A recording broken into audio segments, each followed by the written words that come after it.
Today's topic is all about nail powders. How you apply it, let me show you. So I already painted this nail with our straight up black, and as you can see, it's already dry to the touch. Then you're gonna apply one coat of your sticky base coat.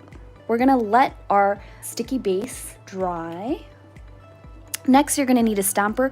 Use one that's like torn. So if you ever have a torn stamper, keep it. It's perfect for powders. And stamp it on the stamper like this. This is tons of powder. We do not need any more. And all you do is you can take your finger and just rub it in there. Voila, just like that. And let's just double check this. Yep, it's perfect timing. Then you're just gonna stamp it on the nail, just like so. And as you can see, we have a very, very beautiful finish.